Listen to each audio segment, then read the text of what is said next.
I wonder if you have ever attempted to make pasta dough before. It is so easy. It's only a few minutes of your time, 2 minutes of the Thermomix time, and 15 minutes rest time before you can roll it out and use it straight away. So I'm going to zoom in and show you exactly how this is made and how quickly it is. Okay, simple pasta dough. If we arrow down, or we can just simply start cooking here.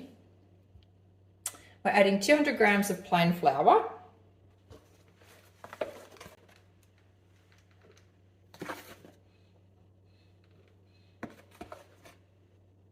So no fancy baker's flour here, you just need your plain flour to make your pasta.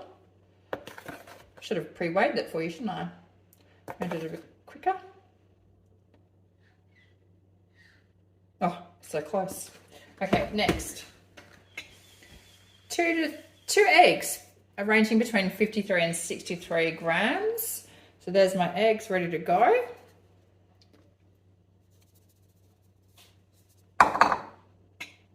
A tablespoon of extra virgin olive oil. You could be adding spinach to this, or even beforehand. There's actually a variation in this particular recipe where you can make it green. You can even make it red with a bit of tomato juice. So we go next. So simple, you just turn on what's called the dough mode now, and it will mimic the human action of pulling and pushing dough for that 2 minutes. If you were doing this by hand yourself, it would take approximately 8 to 10 minutes. So the recipe takes out a good 80% of that time for you. At the end of this, I will show you what it looks like. It's quite amazing. Okay, we're at the end of the pasta dough kneading. So it says that the dough will appear crumbly. So let's have a look at that. Doesn't that look amazing? So clever.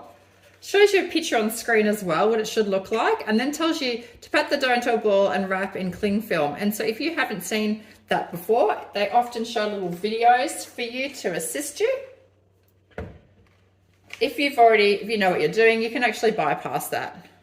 Cross it off and go to the next step, which is allow your dough to rest for 15 minutes. But if I go over here, I'll show you what this looks like when it comes out. So when you flip it over, try not to let it go everywhere. Use the base of the blade to give it a little twist, and then the rest of it will fall out. Most of it's out of the bowl, and it's now on your bench, ready for it to come together and rest. So picking up all the little bits and pieces. These silicone mats are so good because things don't stick to them like an ordinary bench top or a board. So that's what we've got.